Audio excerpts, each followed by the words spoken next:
Recording in progress.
Engkau Tuhan berbicara di tengah-tengah kami.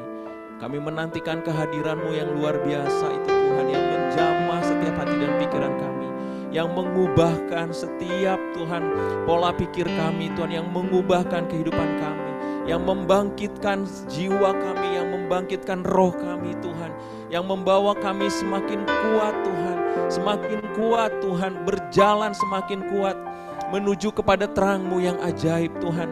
Kami percaya Engkau ada di tempat ini dan Engkau sedang berbicara, Engkau sedang melakukan sesuatu di tengah-tengah kami Tuhan.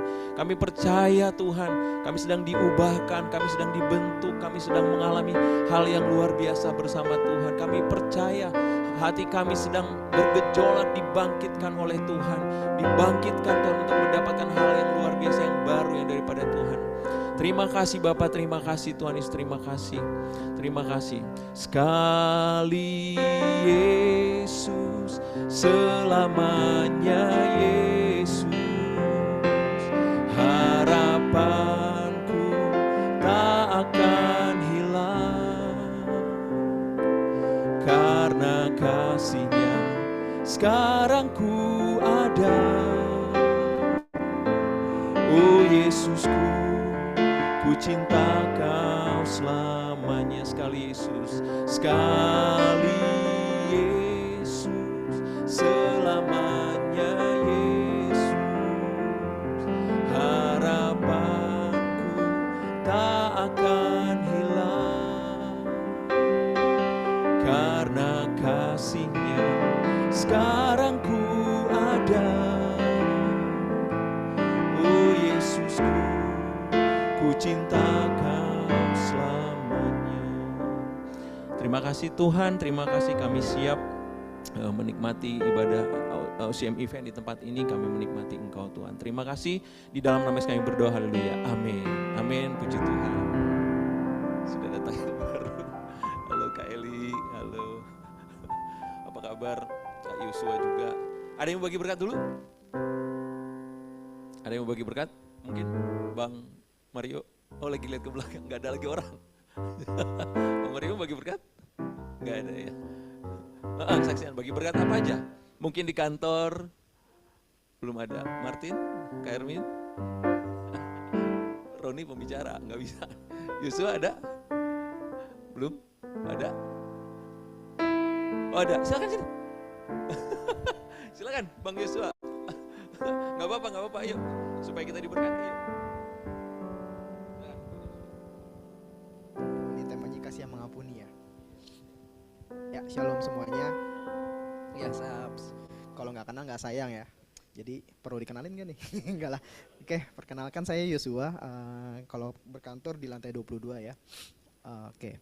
Kalau apa yang bisa saya sharingkan, mungkin kalau mau relate dengan kasih yang mengampuni itu, jadi waktu minggu lalu ya, minggu kemarin ya. Jadi waktu minggu kemarin itu di Jumat Sabtu Minggu saya kebetulan lagi ada camp pekerja di gereja gitu kan. Saya jadi perjalanan selama 3 hari di camp itu, dan itu benar-benar total dapetin apa yang disebut pengampunan dari Tuhan lah ya, bisa dibilang gitu. Jadi itu benar-benar campnya itu agak militan banget dah gitu loh. Dan di camp itu tuh mungkin biar nggak terlalu lama, ada sesi yang istilah kata kita didisiplinkan gitu loh. Jadi kan ada Jadi ada orang-orang yang didisiplinkan dan ada orang-orang yang tidak didisiplin gitu.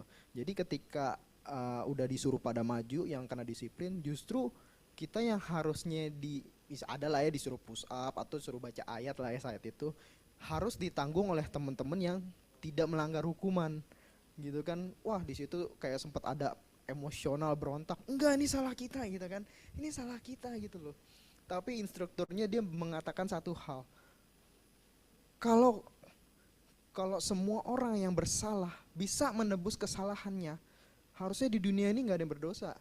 Buat apa Tuhan Yesus mati kalau begitu gitu kan? Buat apa Tuhan Yesus datang ke dunia gitu kan, capek-capek mati untuk nebus kita semua? Justru karena Tuhan tuh mau ngampunin kita semua. Dari situ semua kayak hening total dan kayak ya udah pecah gitu kan, pada nangis semua. Kayak dari situ kayak nangkap banget dah. Saya yakin sih kayak semua yang di situ tuh pada nangkap kalau ini tuh bentuk pengampunan yang sempurna. Memang kayak harus ada orang yang berkorban, dan yang berkorban itu adalah orang yang tidak menanggung kesalahan gitu loh. Karena kan ya karena kondisinya dia benar tapi harus menanggung kesalahan orang lain. Jadi kayak mengimpartasi juga ke kita kalau kita sebagai orang yang benar ya kita kayak punya hak untuk menanggung kesalahan orang gitu kan. Kan kayak ayatnya berkata bertolong-tolonglah menanggung beban sesamamu, seperti itu. Jadi mungkin itulah ya soal mengampuni yang saya dapetin. Terima kasih. Oke, berikan kemuliaan buat Tuhan. Deep banget ya, luar biasa. Iya betul ya. Kita diampuni bukan karena kita menebus kesalahan kita ya, tapi kita diampuni karena ada pribadi yang mengampuni kita ya, yang bahkan dia tidak berdosa dan seharusnya kita yang layak dikena hukuman, tapi yang menanggung hukumannya Yesus ya. Bagus ya itu ininya ilustrasinya. Dan yang marah siapa? Yang marah yang menanggung hukuman ya. Yang ditanggung hukumannya sama malah marah ya. Malah merasa nggak mau orang lain dihukum karena dia ya. Wah luar biasa ya. Ya mungkin banyak juga ya kita sebagai manusia menolak Tuhan mengampuni kita, itu banyak sekali ya. Bahkan kalau kita ceritakan Yesus mengampuni kamu, pasti pertanyaan mana ada sih, mana mungkin sih gitu ya. Pasti kalau saya yang salah, saya yang harus menanggung kesalahannya. Tapi padahal pengampunan dosa itu katanya the gift of righteousness ya. The gift of righteousness ialah pengampunan dalam Yesus Kristus ya. Jadi pengampunan itu hadiah, bukan sesuatu yang kita perjuangkan gitu. Oke, ya itu hal yang luar biasa juga ya. Saya selalu terkesan sih dengan ayat itu ya. Karena semua orang karena upah dosa adalah maut, tetapi kasih karunia Allah ialah hidup. Kasih karunia adalah hidup yang kekal di dalam Kristus Yesus Tuhan kita ya. Oke, kita akan masuk ke dalam firman Tuhan kasih yang mengampuni. Tadi lagunya apa Mas Pur? Boleh? Bukan, lagunya Bang Roni. Saya ikutin lagunya pembicara. Tadi lagunya apa Bang? Waduh, ada teksnya Bang Junto. Oh nyanyi aja. Kau penulis hidupku ya. Pada tahu mungkin ya? Oh iya. Yuk kita sembah Tuhan.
perbuatan-Mu,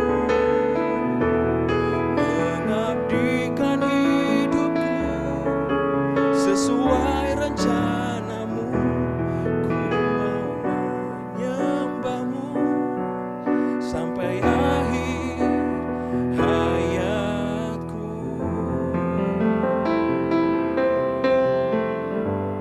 Kau memahami hatiku. Kau memahami hatiku. Hanya Kau yang mengertiku selalu. Engkau di dalamku dan ku ada dalam-Mu. Kini ku datang mencari wajah-Mu,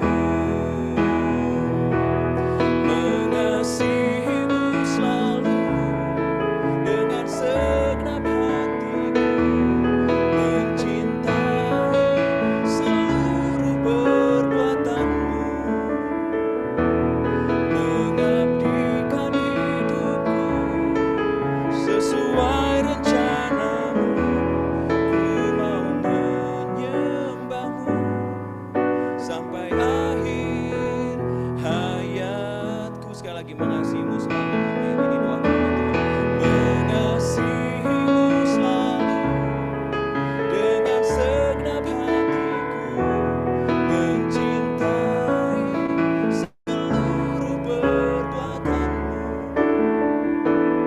mengabdikan hidupku sesuai rencana-Mu. Ku mau menyembah-Mu sampai akhir hayatku.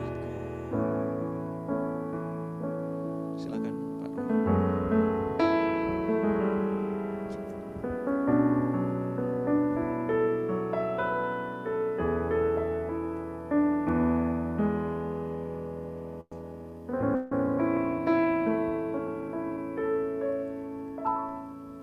Kita bersatu dalam doa.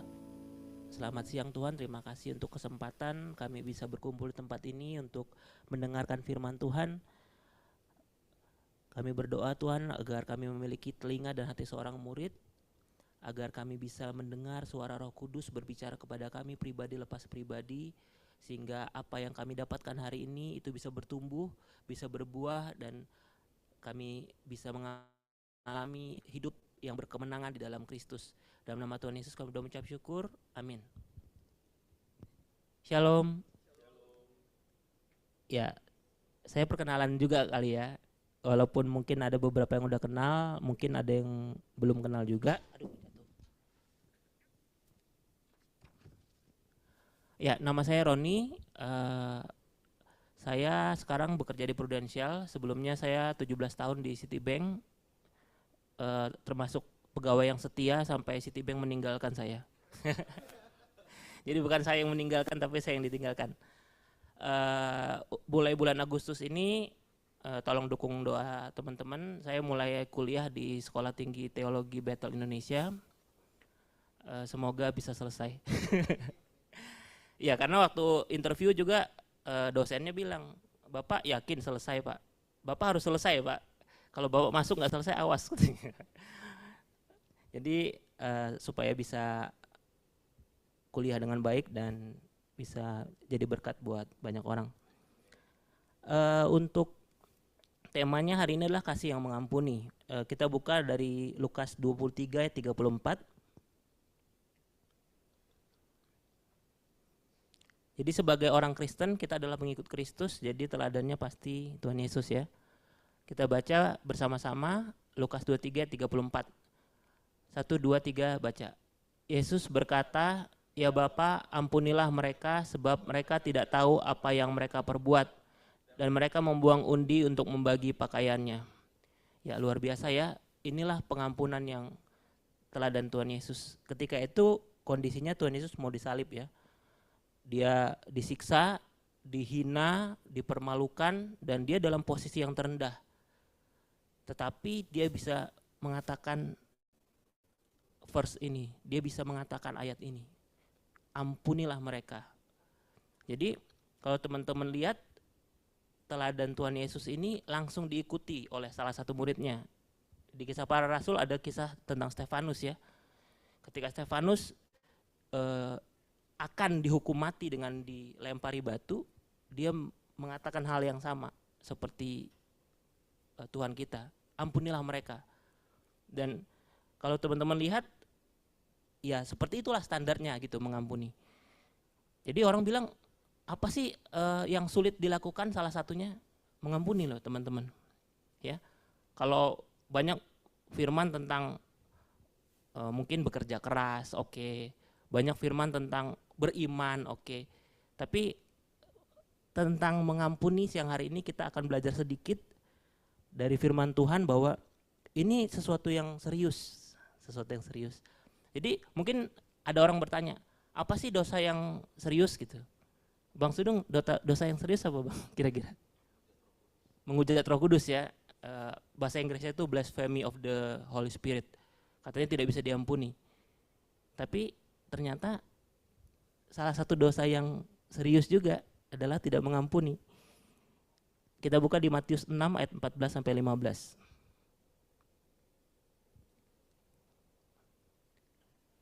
Ini saya bacakan saja Matius 6 ayat 14 sampai 15. Karena jikalau kamu mengampuni kesalahan orang, Bapamu yang di sorga akan mengampuni kamu juga. Tetapi jikalau kamu tidak mengampuni orang, Bapamu juga tidak akan mengampuni kesalahanmu. Saya waktu pertama baca ayat ini kaget ya. Katanya Bapa itu Maha Pengampun. Tapi kok ada ya ayatnya, Bapamu juga tidak akan mengampuni kesalahanmu. Wah, berarti ini serius ya. Tidak mengampuni itu serius banget gitu. Jadi Tuhan bahkan menulis di Matius ini sesuatu yang mengagetkan bagi saya waktu saya pertama kali baca ya. Saya nggak tahu teman-teman ya. Tapi Bapamu juga tidak akan mengampuni kesalahanmu. Wah, serius banget loh, ternyata tidak mengampuni itu gitu. Jadi beberapa waktu yang lalu ada tante saya sakit kanker ya. Tadinya kanker payudara, tapi udah menyebar gitu. Terakhir udah menyebar ke otak. Waktu saya terakhir ke Siloam, Semanggi yang khusus kanker ya, itu udah nggak bisa respon. Jadi saya doain tapi dia udah nggak bisa respon. Matanya masih kebuka gitu ya, dan kayaknya dia masih sadar tapi dia udah nggak bisa ngomong gitu. Dan saya cuman bisa doain, saya bisikin di telinganya. Tapi ketika orang mau meninggal itu salah satunya apa biasanya kalau dikasih kesempatan? Ya ini kalau kebetulan keluarganya Kristen ya, pasti dilayani kelepasan. Kenapa? Karena kalau dia tidak mengampuni, wah ya ini ngeri ya. Nah apalagi kalau ketika kita hidup bertahun-tahun, ya pasti banyak orang yang menyakiti kita. Benar atau salah? Benar ya, pasti banyak yang menyakiti kita. Nah apalagi ya bukannya ini ya, tapi orang-orang dulu ya mungkin banyak menyimpan kepahitan, menyimpan kesalahan orang. Dan ketika tidak mengampuni, ya ada juga yang bilang ya, wah meninggalnya susah gitu. Sehingga harus dilayani kelepasan dulu, setelah dilayani kelepasan baru meninggal. Ada beberapa kasus-kasus seperti itu. Dan tante saya juga ya puji Tuhan karena keluarga Kristen ya sempat dilayani kelepasan, dan setelah itu tante saya meninggal beberapa waktu yang lalu. Dan serius ya, tidak mengampuni itu ya gitu. Jadi ketika kita tidak mengampuni, Bapa di surga tidak mengampuni kita loh. Jadi wah berarti bukan, wah kalau kita tidak memberi, kalau kita tidak berpuasa, kalau kita tidak berbuat baik, mungkin ya harus dilakukan semua ya, tapi ini sangat serius ternyata tidak mengampuni itu. Nah, saya akan lebih banyak membahas tentang siapa saja yang harus kita ampuni. Mungkin teman-teman udah tahu sebagian ya, bahwa yang harus kita ampuni siapa sih? Ya orang yang bersalah kepada kita. Matius 6 ayat 12. Matius 6 ayat 12, dan ampunilah kami akan kesalahan kami. Ini doa Bapa kami ya teman-teman ya. Seperti kami juga mengampuni orang yang bersalah kepada kami. Nah, tapi satu yang perlu kita gali adalah orang yang bersalah ini sebetulnya siapa sih gitu? Siapa sih orang yang bersalah ini? Nah, terkadang itu bersalah atau tidak itu ada di persepsi kita. Jadi misalnya Bang Sudung dengan saya ada konflik. Sebetulnya yang salah itu saya. Tapi di persepsi saya yang salah siapa? Bang Sudung pasti. Pokoknya kalau sampai Bang Sudung nggak minta maaf, lo, gua, N. Bener nggak? Karena apa? Saya menganggap Bang Sudung yang salah kepada saya. Walaupun sebetulnya enggak gitu. Jadi ini juga yang harus kita perhatikan, bahwa terkadang persepsi kita akan kesalahan orang itu membuat kita tidak bisa mengampuni dia. Enggak deh, kalau yang lain nggak apa-apa lah, mau masih bisa lah gue ampunin deh, tapi jangan dia deh. Ngelihat mukanya aja udah emosi gitu. Ya. Nah, jadi persepsi kita menganggap bersalah harus kita ampuni, walaupun belum tentu salah. Nah, ini nanti di bagian terakhir mungkin ada beberapa teman-teman yang belum pernah mendengar, tapi nanti akan saya share di bagian terakhir. Jadi walaupun nggak salah, kita harus mengampuni. Nah, ini kita lanjutkan. Nah, ini yang pertama yang paling gampang dulu nih, mengampuni orang yang tidak kita kenal. Loh, kok bisa sih, Ron, mengampuni yang tidak kita kenal? Maksudnya apa? Ya contohnya gini. Siapa yang angker di sini, anak kereta? Nah, saya angker ya, anak kereta ya. Jadi sehari-hari itu kita itu di dalam kereta yang berdesak-desakan kan. Ada kemungkinan kaki diinjak, bener nggak? Tinggi kemungkinannya ya. Apalagi sepatu masih baru gitu kan. Terus diinjak. Nah, respon seseorang itulah menentukan kualitas orang itu. Ini satu kebenaran yang saya pegang. Jadi bukan aksi, tapi reaksi itu lebih menunjukkan siapa sebenarnya orang itu. Kalau aksi itu seperti saya nih, saya lagi bagiin firman Tuhan, ini sesuatu yang sudah saya rencanakan, ini aksi. Sesuatu yang sudah saya rencanakan, jadi bisa jadi ya saya fake, bisa. Sebenarnya yang saya sharing sesuatu yang nggak saya hidupin, bisa. Sebenarnya bisa gitu. Kalau teman-teman lihat berita yang viral tuh, yang di Depok, yang daycare, tahu? Dia tuh dikenal sebagai influencer untuk anak loh, ya, influencer untuk anak. Apa, jangan stop kekerasan anak apa segala macam. Dan ternyata dia pelakunya. Bisa ya, kalau aksi bisa ya, nggak menunjukkan siapa sesungguhnya orang itu gitu. Tapi kalau reaksi itu biasanya lebih genuine. Nah, kembali ke kereta tadi ya. Ketika diinjek, orang yang biasa emosinya agak tinggi ya, level emosinya agak tinggi ya. Mungkin dari pulau sebelah ya, tempat saya berasal tuh. Yang depannya S, belakangnya A. Itu kan agak tinggi ya level emosinya. Biasanya kalau diinjek itu gimana? Woi, masih dipakai kayak gitu. Nah, gitu ya, bisa ya. Nah, tapi kalau orang dari pulau di sini ya, pulau di tempat kita di sini ya, ketika diinjek gimana? Mas, maaf mas, kaki mas di atas kaki saya. Nah, beda ya. Nah, yang minta maaf siapa di sini? Malah yang diinjek minta maaf. Ya. Nah, ini kan nggak kenal ya di KRL kan, nggak kenal ya. Tapi kita belajar mengampuni dari level yang paling rendah dulu. Terus misalnya kita lagi bawa kendaraan nih, bawa mobil nih, Bang Sudung lagi nyetir, set. Terus ada makhluk paling berkuasa di bumi, tahu kan? Mama, makhluk paling berkuasa di bumi. Bawa motor Matic, tiba-tiba nyali Bang Sudung, set gitu. Saya Bang Sudung harus gitu kan. Nah, reaksi Bang Sudung seperti apa? Nah, itu menunjukkan kualitas Bang Sudung. Nggak kenal dong sama si mama itu, nggak kenal. Tapi reaksinya apa yang keluar pertama dari mulut Bang Sudung gitu? Diberkatilah engkau mama gitu. Atau sensor gitu ya. Mengampuni dari itu yang paling simpel gitu. Saya pernah baca sebuah buku, jadi hamba Tuhan yang nulis buku ini bilang gini. Suatu waktu saya berdoa, di pagi hari ya, lagi saat teduh. Saya bilang sama Tuhan, Tuhan berikan saya kesabaran. Nah, setelah selesai itu dia keluarlah, dia mau beraktivitas. Dia ngeluarin mobil mundur. dari rumahnya, set, ditabrak, bro. Terus dia bilang, Tuhan, begitu cepat nggak menjawab doaku. Langsung diuji kesabarannya. Harus mengampuni nggak? Nggak kenal loh yang nabrak siapa gitu kan. Itu sehari-hari harus kita lakukan gitu. Dan ini kabar baiknya adalah, kabar baik atau kabar buruk nih? Ini yang paling mudah sebetulnya teman-teman. Mengampuni orang yang tidak kita kenal. Ya dia nggak kenal, ya udahlah ampunilah gitu ya. Nah masuk ke level yang lebih sulit, yaitu mengampuni orang yang dekat dengan kita dan bersalah kepada kita. Siapa nih misalnya? Orang tua. Nah sesi retret tuh biasanya tuh ada tuh sesi hati Bapa ya, mengampuni. Ampuni bapakmu walaupun dia dulu sering mukulin engkau gitu ya. Sulit apa mudah? Sulit. Sulit. Tapi ketika itu sudah dilakukan dan sudah lepas, itu leganya luar biasa. Leganya luar biasa. Kita benar-benar plong gitu, yang selama ini kayaknya berat gitu, tapi begitu kita bisa mengampuni orang tua kita, wah itu luar biasa.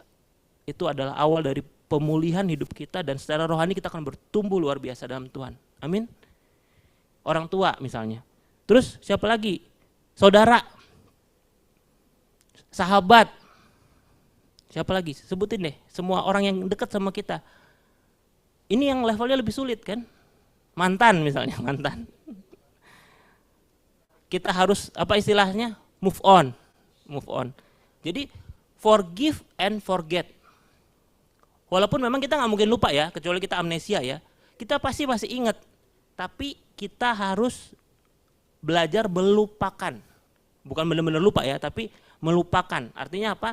Kita nggak mengingat-ingat lagi. Kita nggak mengingat-ingat lagi, kita ulang-ulang lagi di memori kita replika lagi, kita balik lagi. Nah itu yang nggak bisa. Itu berarti kita belum mengampuni. Amin. Ketika kita belum mengampuni ya kita nggak bisa. Itu kita kayak berjalan dengan ada rantai gitu ya. Ada rantai yang membuat kita nggak bisa lepas gitu, nggak bisa membuat kita maksimal berlari bersama Tuhan. Nah ini yang agak lebih sulit ya, mengampuni orang yang dekat dengan kita. Nah ini kita ambil contohnya di Alkitab ya tentunya ya, supaya jangan dibilang ini. Kejadian 50 ayat 15 sampai 21. Ini kisah yang luar biasa menurut saya, teladan seorang tokoh Alkitab yang namanya Yusuf. Ini mungkin kita baca bergantian, yang pria baca ayat ganjil, yang wanita baca ayat yang genap. Mulai dari ayat ke-15, 1, 2 baca. Ketika saudara-saudara Yusuf melihat bahwa ayah mereka telah mati, berkatalah mereka, boleh jadi Yusuf akan memendam kita dan membalaskan sepenuhnya kepada kita segala kejahatan yang telah kita lakukan kepadanya.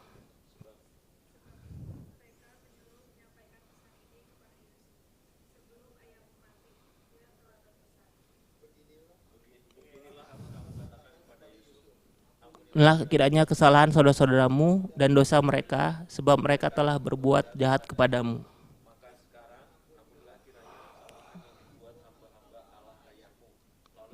Yusuf ketika orang berkata demikian kepadanya.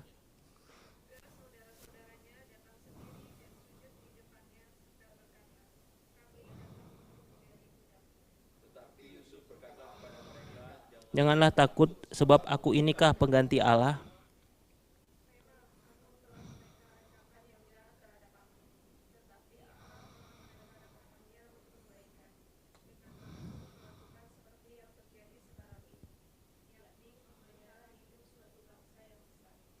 Jadi janganlah takut, aku akan menanggung makanmu dan makan anak-anakmu juga. Demikianlah ia menghiburkan mereka dan menenangkan hati mereka dengan perkataannya. Ya ini kisah yang luar biasa ya di kitab Kejadian tentang seorang Yusuf. Jadi Yusuf itu ketika dia menceritakan mimpinya kepada saudara-saudaranya, itu saudara-saudaranya pada marah ya sama dia. Yusuf itu anak yang kecil ya. Jadi abang-abangnya itu harusnya lebih berhak untuk menjadi ahli warisnya Yakub, bapak mereka. Tapi Yusuf bilang, gue mimpi bahwa bulan, bintang, matahari itu menyembah. Jadi bapak ibunya dan saudara-saudaranya nyembah dia gitu. Sampai 2 kali si Yusuf mimpi. Dan ketika diceritain saudara-saudaranya marah. Dan waktu saudara-saudaranya marah ini, mereka bersepakat untuk kita harus melakukan sesuatu nih sama Yusuf nih. Udah kelewatan nih dia nih. Udah keterlaluan si Yusuf nih. Jadi mungkin teman-teman udah tahu ya bahwa Yusuf itu adalah anak dari ibunya itu Ribka ya. Kalau abang-abangnya itu ibunya beda, ibunya Lea. Ada juga dari budak ya, tapi yang paling tua Ruben, Simeon, Lewi, Yehuda. 4 aja yang kita bahas lah. Jadi harusnya anak sulung siapa teman-teman? Ruben ya. Ruben kehilangan kesulungan ya, karena dia melakukan suatu kesalahan, dicabut sama bapaknya. Simeon dan Lewi kehilangan kesulungan juga. Kenapa? Karena mereka melakukan kekerasan. Nanti teman-teman bisa baca di Alkitab. Akhirnya hak kesulungan itu jatuh ke Yehuda, anak keempat. Tapi ketika Yakub meninggal, dia juga memberikan berkat khusus kepada Yusuf. Jadi suku Yusuf itu jadi 2, Efraim dan Manasye. Nah, kenapa Yusuf ini berbeda dengan saudara-saudaranya? Pertama, karena dia lahir di masa tua dari Yakub. Jadi ibunya itu Ribka itu mandul, tidak bisa melahirkan anak. Sampai akhirnya budaknya yang dia suruh nikah sama Yakub melahirkan anak. Tapi tetap aja itu bukan anaknya Ribka. Dan ketika Yusuf lahir di masa tuanya Yakub, dia jadi anak kesayangan bapaknya. Saudara-saudaranya pakai baju biasa gitu ya, dia dikasih jubah yang maha indah, luar biasa ya. Padahal dia anak paling kecil. Jadi kan abang-abangnya wajar dong iri. Dan nanti kita nggak usah baca, ini saya sharing aja bahwa ketika mereka bersepakat seperti itu kejadiannya ada beberapa kejadian sebetulnya Ruben itu ingin menolong Yusuf. Ruben yang paling tua ya. Tapi karena hak kesulungan sudah dicabut, nah ini yang luar biasa. Mungkin nanti teman-teman bisa pelajarin, ada namanya wibawa ilahi dari Tuhan ya. Dan ketika Ruben ngomong, saudara-saudaranya nggak dengerin loh. Tapi ketika Yehuda ngomong, mereka lebih setuju ke usulnya Yehuda. Jadi ketika si Yusuf itu dicemplungin ke sumur, itu sebetulnya si Ruben tuh mau nyelamatin dia. Tapi telat. Yehuda bilang, ya udah kita jual aja gitu. Akhirnya dijual. Pas Ruben datang, loh, kemana si Yusuf gitu? Udah dijual atas ini Yehuda. Jadi walaupun ketika itu belum menjadi anak sulung, tapi Yehuda sudah punya dalam tanda kutip wibawa ilahi, Tuhan udah ada atas dia. Jadi kata-kata Yehuda yang didengar, bukan kata-kata Ruben. Walaupun sebetulnya Ruben yang lebih tua. Nah, apapun kisahnya, ketika Yusuf itu diperlakukan seperti itu, dia berhak dong marah. Benar ya? Bertahun-tahun loh jadi budak di rumah Potifar, difitnah, masuk penjara, dan itu sakit loh, sakit. Jadi ketika Yakub sudah meninggal, ketakutan lah. Ini kita langsung cepat ke bagian belakang. Saudara-saudaranya ketakutan, wah nanti balas dendam nih si Yusuf nih pasti nih. Selama ini karena masih ada bokap nih, makanya dia nahan-nahan. Jadi mereka meminta maaf lah gitulah. Tapi mereka bawa-bawa nama bapaknya juga gitu kan. Sebelum bapak mati dia udah bilang gini loh gitu. Gak tahu dia bener atau enggak ya. Tapi nama bapaknya yang dicatut. Tapi Yusuf bilang, enggak, gue udah ngampunin kalian tuh udah lama. Dan saya yakin justru karena dia sudah mengampuni saudara-saudaranya, makanya Tuhan angkat dia tinggi. Amin. Ketika kita hidup dalam pengampunan, kuasa Tuhan tuh bekerja luar biasa buat kehidupan kita. Tapi ketika kita masih menyimpan dendam, kita masih belum bisa melepaskan pengampunan, ya kita akan seperti walking in circle gitu. Muter aja gitu. Tapi lepasin pengampunan dan kita akan lihat Tuhan itu luar biasa baik. Amin. Nah, ini tadi dari yang paling mudah semakin sulit ya. Oke, yang lebih sulit lagi nih. Tapi sebelumnya kita baca dulu di Matius 18 ayat 21 sampai 22. Matius 18 ayat 21 sampai 22 saya bacakan. Kemudian datanglah Petrus dan berkata kepada Yesus, "Tuhan, sampai berapa kali aku harus mengampuni saudaraku jika ia berbuat dosa terhadap aku? Sampai 7 kali?" Yesus berkata kepadanya, "Bukan. Aku berkata kepadamu, bukan sampai 7 kali, melainkan sampai 70 kali 7 kali." Yang anak IPA mungkin 70 kali 7 berapa? 490 kali ya? Udah pernah mengampuni satu orang yang sama 490 kali? Ayo, angkat tangan. Nah, jadi itu berbicara tentang unlimited ya. Jadi sebetulnya Tuhan menjawab tidak terbatas. Selama dia datang minta ampun, ampuni. Dia berbuat salah lagi, datang minta ampun, ampuni. Tapi nggak segampang itu. Memang yang bilang nggak gampang, siapa? Nggak ada yang bilang gampang. Ini sulit. Ini sulit. Ini salah satu perintah Tuhan yang sulit, mengampuni. Tapi ya ini salah satu yang paling penting, mengampuni. Nah, kita lanjut ke yang semakin sulit nih, mengampuni pasangan yang sudah menikah. Ya, yang sudah menikah, Bang Sudung ya. Bang Junto di belakang. Susah atau susah Bang Junto mengampuni pasangan? Agak sulit ya jawabnya. Masalahnya begini teman-teman, kalau yang lain, yang tadi sampai sebelumnya ya, orang asing, orang tua, saudara, sahabat, mantan, itu kita bisa nggak ngelihat mereka loh. Kalau pasangan, bangun tidur ngeliat mukanya, mau tidur ngeliat mukanya gitu. Ini jangan sampai yang mau nikah jadi nggak jadi nikah ya. Tapi ada satu quotes yang bagus ya, jadi dikatakan pasangan yang berhasil, jadi a successful couple is not a perfect lover, but a perfect forgiver.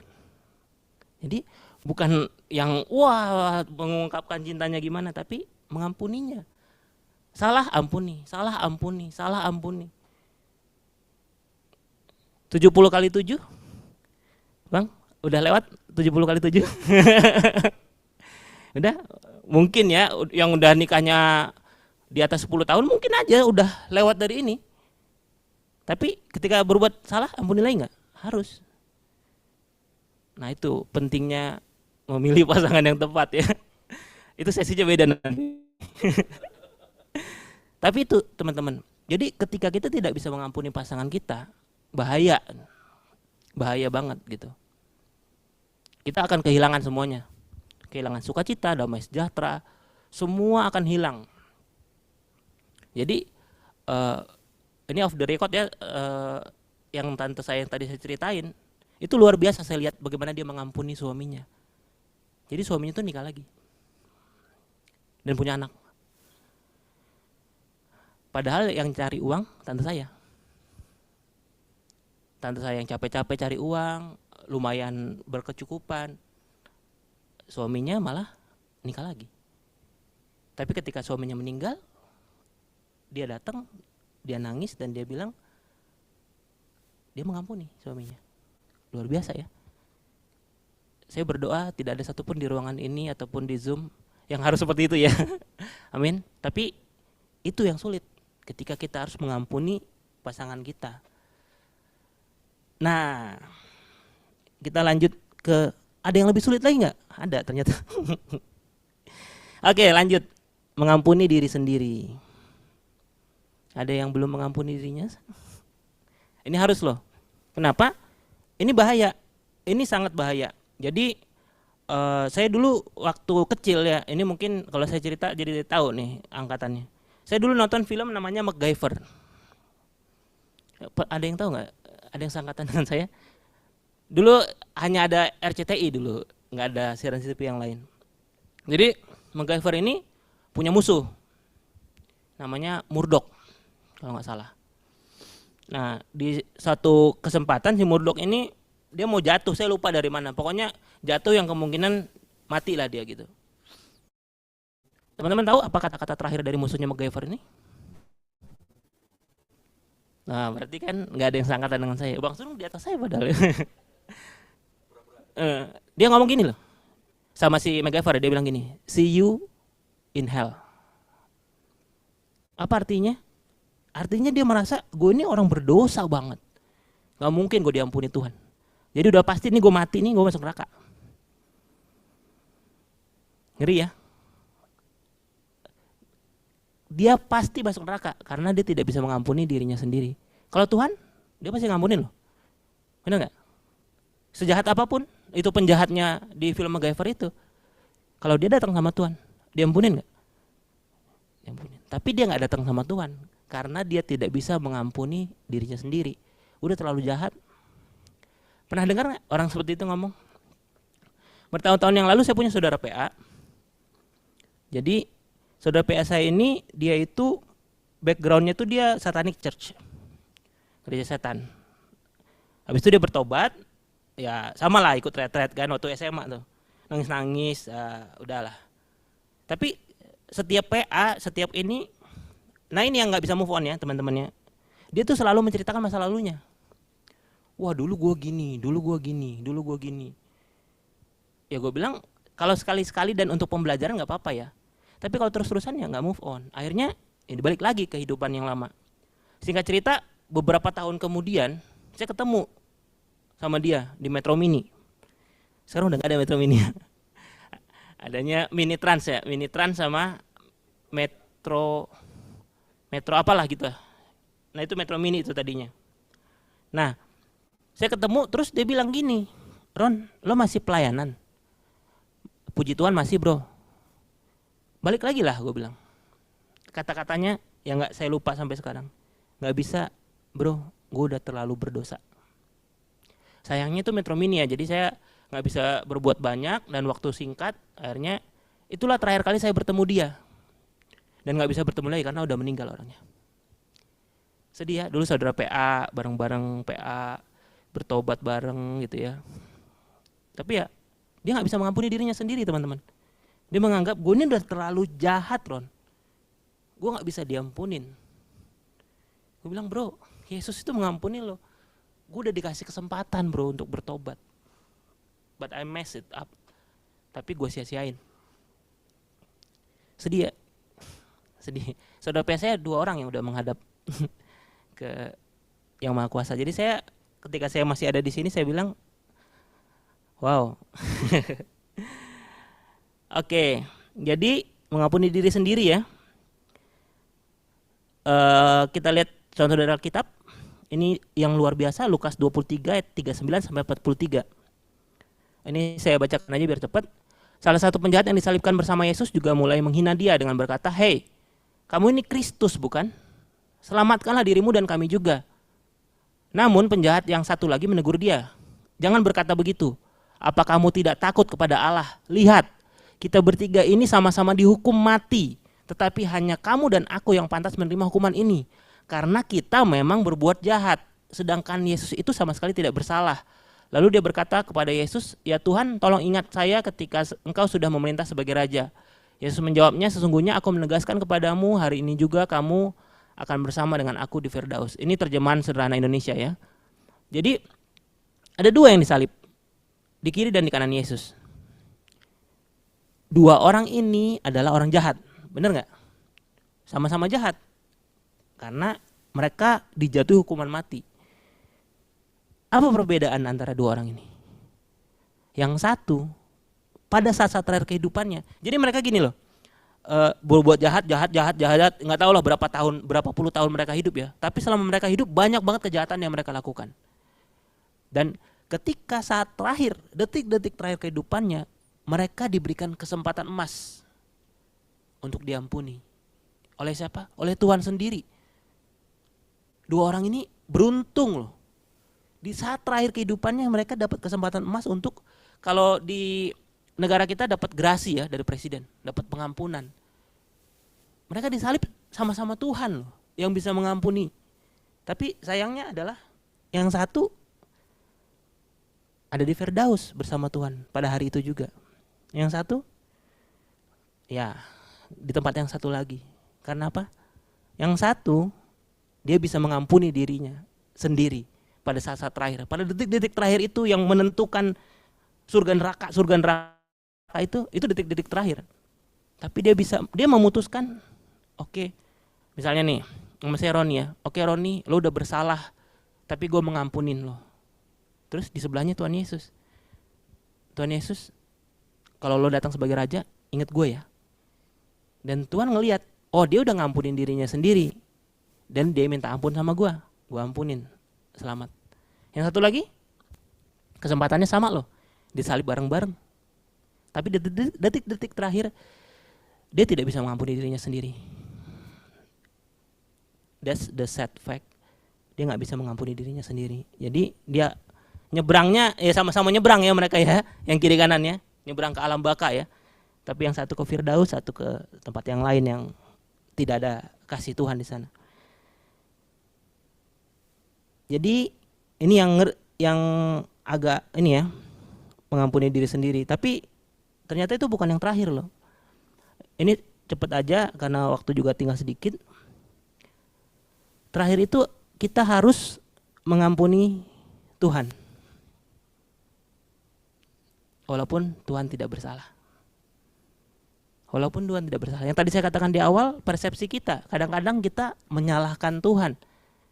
Ketika kita menyalahkan Tuhan, walaupun Tuhan gak salah, kita harus ampuni Tuhan. Amin. Udah pernah dengar kita harus mengampuni Tuhan? Nah, waktu ya ini sekali lagi saya sering banyak belajar dari film Hollywood ya, walaupun banyak yang nggak benernya, tapi di film ini ada seorang anak bertanya pada bapaknya, Dad, do you believe in God? Terus bapaknya jawabnya gini, dulu saya percaya Tuhan. Tapi ketika saya meminta agar dia menyembuhkan ibumu dan dia tidak memenuhi permintaan saya berhenti percaya kepada Tuhan. Wow. Itu sangat apa ya? Suatu yang begitu saya nonton film tuh, wow, luar biasa ya. Dia nggak bisa mengampuni Tuhan. Salah nggak Tuhan? Enggak loh. Tapi persepsi dia, kematian istriku adalah kesalahan Tuhan. Dia nggak bisa mengampuni Tuhan dan dia nggak bisa dipulihkan. Sedih ya. Terakhir, teman-teman tahu nggak kenapa kitab Ayub itu sangat panjang?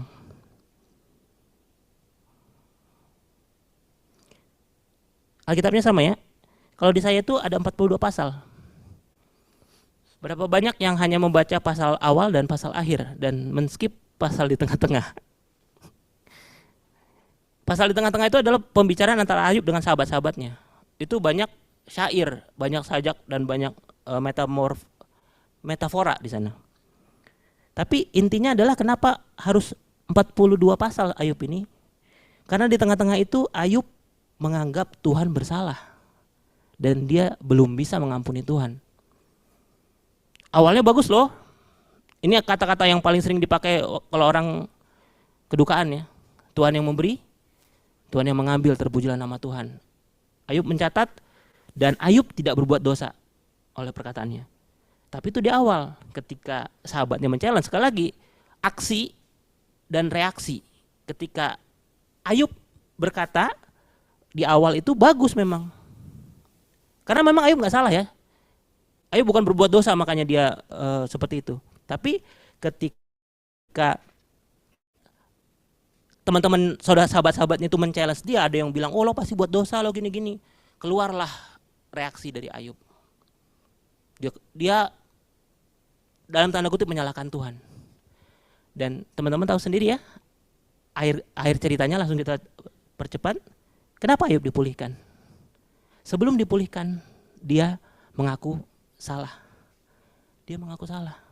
Ayub mengakui kesalahannya, setelah itu dia dipulihkan. Amin. Luar biasa ya. Mas Pur tolong ke depan kita mau tutup dengan refnya saja dari lagu yang tadi.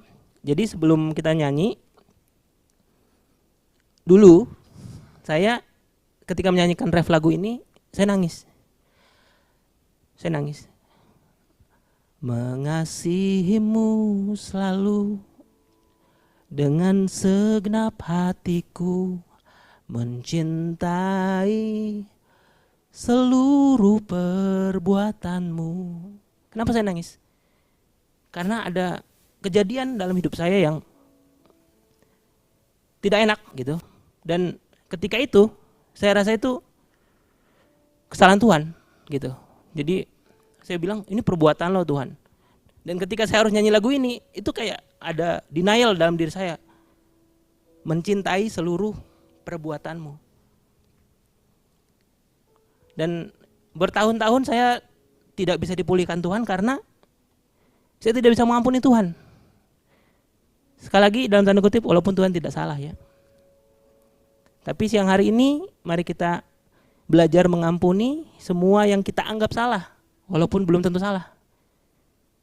Mau hidup dalam pengampunan Tuhan? Ya, kita nyanyikan refnya saja. Mengasihimu selalu dengan segenap hatiku, mencintai seluruh perbuatanmu, mengabdikan hidupku sesuai rencanamu, ku mau menyembahmu sampai akhir hayatku. Kita bangkit berdiri.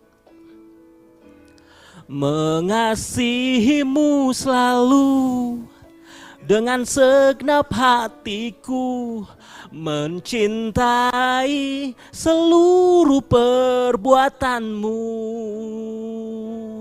mengabdikan hidupku sesuai rencanamu, ku mau menyembahmu sampai akhir hayatku. Ku mau menyembahmu sampai akhir hayatku. Kita berdoa masing-masing pribadi, kita lepaskan pengampunan kalau ada orang-orang yang menyakiti hati kita, yang bersalah kepada kita, atau yang kita persepsikan bersalah kepada kita. Mari kita lepaskan pengampunan. Bahkan ketika diri kita mengecewakan, mari kita ampuni diri kita sendiri. Dan yang terakhir, bila Tuhan mengecewakan kita, mari kita ampuni Tuhan, walaupun sebetulnya dia tidak bersalah. Terima kasih Tuhan, kami mau hidup dalam pengampunan Tuhan. Karena kami tahu firman-Mu berkata, dan kamu akan mengenal kebenaran, dan kebenaran itu akan memerdekakan kamu. Biarkan kebenaran yang kami pelajari siang hari ini memerdekakan kami Tuhan. Kami jadi pribadi-pribadi yang merdeka, hidup dalam pengampunan Tuhan. Terima kasih hamba-Mu telah selesai berkata-kata. Biarkan Roh Kudus terus berbicara kepada setiap hati kami. Dalam nama Tuhan Yesus kami sudah mengucap syukur. Amin. Berikan kemuliaan buat Tuhan ya. Terima kasih Bang Roni, luar biasa firman Tuhannya ya. Sangat diberkati ya. Saya percaya teman-teman juga pasti diberkati. Oke, kita ada offering, boleh di itu juga ada ya. Kita udah send lewat Kak Nora ya, sudah di-send ke masing-masing ya untuk bisa memberikan offering ya. Supaya pelayanan ini boleh semakin banyak menjangkau orang ya.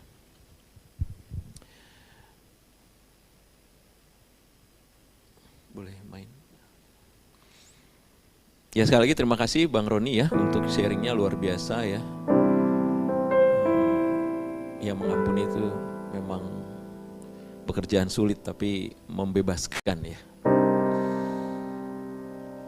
Oke, pengumuman untuk minggu depan, minggu ketiga ya, ini minggu pertama ya.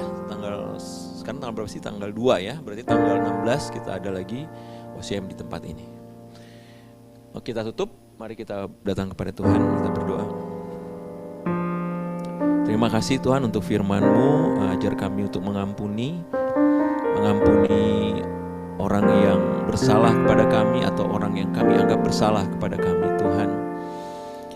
Kami mengampuni orang-orang di sekitar kami, mengampuni saudara-saudara kami, mengampuni pasangan kami, mengampuni diri kami sendiri Tuhan, dan juga mengampuni Engkau meskipun Engkau tidak bersalah Tuhan kepada kami.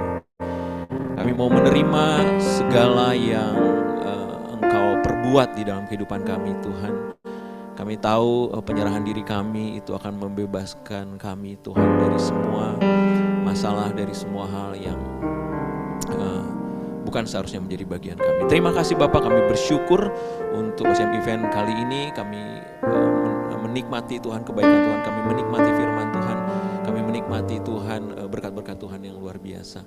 Mari kita angkat tangan kita di hadapan Tuhan, kita menerima berkat Tuhan. Tuhan menyinari kita dengan wajahnya dan memberi kita kasih karunia. Tuhan menghadapkan wajahnya kepada kita dan memberi kita damai sejahtera, kebaikan, kemurahan, segala yang baik, kemuliaan Tuhan, kesehatan, berkat, kemenangan yang Tuhan mau berikan kepada kita itu akan dilepaskan untuk kita semua, dan kita akan mengalami berkat-berkatnya yang luar biasa di dalam pekerjaan yang kita hadapi, di dalam keluarga yang kita saat ini ada, di dalam pelayanan yang kita terlibat di dalamnya. Berkat Tuhan melimpah atas OCM partner semua, kemuliaan Tuhan melimpah nyata atas OCM partner semua, sukacita, damai sejahtera dan kasih daripada Tuhan melimpah atas OCM partner semua. Terima kasih Bapak, terima kasih Tuhan. Di dalam nama Yesus kami berdoa, haleluya, amin. Amin. Berikan kemuliaan buat Tuhan, luar biasa. Terima kasih teman-teman semua, OCM partner semua yang sudah hadir di tempat ini. Silakan bersalaman dan silakan ambil konsumsinya. Terima kasih Kak Sela, Kak Chenli ya. Terima kasih untuk hadirannya ya. Terima kasih Bang Pur, Junto, Dedi, thank you.